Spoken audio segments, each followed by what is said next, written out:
Getting started on a ketogenic diet may often be challenging. After all, it's probably a significant shift from your current eating habits. A typical American diet is high in carbohydrates and processed foods. However, many people are experimenting with the keto diet, which induces ketosis in the body. According to a previous study, that's what happens when your body's carb-burning switch changes to fat-burning mode, a switch that can lead to weight loss, and has even been linked to type 2 diabetes control. In this video, we will be showing you the best way to start a keto diet. Before we continue, please subscribe to our YouTube channel by hitting the subscribe button below, and remember to click the notification bell to be the first to know when we upload our videos. You'll be drastically reducing carbs if you stick to a keto food plan. To start with, take 20 to 30 grams of carbohydrates per day. To do this, you make sure you know what foods are high in carbs, fat, and protein to make informed decisions. Carbs are found in a variety of foods, including bread, spaghetti, chips, cookies, sweets, and ice cream.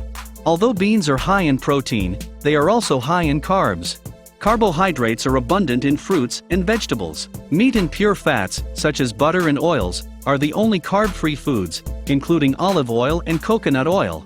Some studies suggest that replacing saturated fat with polyunsaturated fat, and avoiding unhealthy trans fat, is essential for reducing heart disease risk. In contrast, others suggest that total fat and types of fat aren't linked to cardiovascular problems. Now, it isn't so easy to figure out what to consume.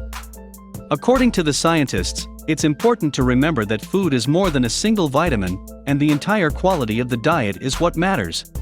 Start making minor changes to what you eat every day to prepare for a high-fat diet. You can start by getting a burger on lettuce leaves and substituting green vegetables for fries, choosing a non-starchy vegetable to accompany your meal instead of potatoes or rice, increasing the amount of oil used in your cooking, such as olive or avocado oil, realizing those past dieting behaviors like grilling a basic skinless chicken breast won't work on a keto diet since you won't receive enough fat, and gradually reducing carbs and increasing fat intake. A ketogenic diet won't work for you if you're terrified of fat. One of the most common misconceptions about the keto diet is that you can consume as much protein as you want. This is not true. This isn't just a carb-watching diet.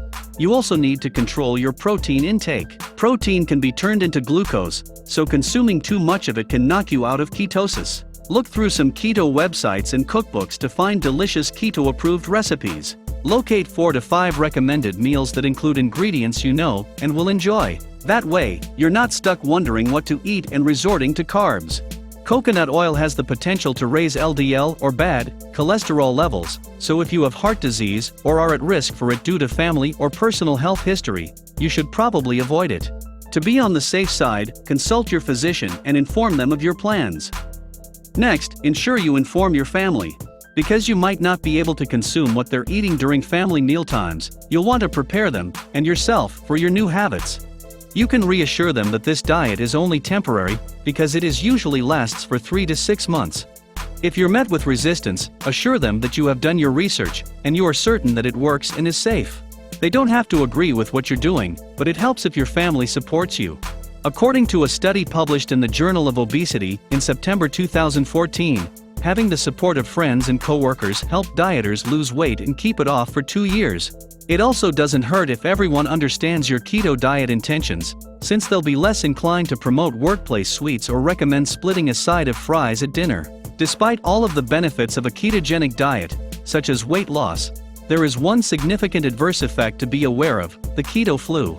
The keto flu is a term used to describe the period following the initiation of a ketogenic diet when your body adjusts to using fat for energy. Some individuals are okay with it, while others are miserable. You may feel exceedingly lethargic in your limbs for the first week or 10 days. It may appear impossible to walk upstairs, and you may have a mental fog. Because of the reduction in fiber consumption, keto frequently causes constipation or diarrhea. As a result, choose a start date when your week isn't jam-packed with responsibilities and obligations. Pick a leisure period when you can rest as needed. In a similar vein, you'll want to ease into activity for the first week or 2 while your body adjusts to burning fat rather than carbohydrates for fuel.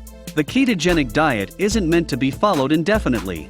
It's only meant to be used for a limited period. While some people go on a keto diet a few times a year, others use it to lose weight and improve their eating habits. According to the American Heart Association's guidelines, 46% of American adults still eat a poor diet, based on a survey of roughly 34,000 people. Going on a keto diet may be an attempt to break destructive behaviors for some people, but once the diet is finished, there's a risk of reverting to old habits. If you immediately return to a regular American diet, you'll likely lose any health benefits you've acquired and gain weight. What is currently stopping you from starting a keto diet? Do let us know in the comments section below. Thanks for watching. Don't forget to click the subscribe button and ring the notification bell to be the first to watch new videos on this channel.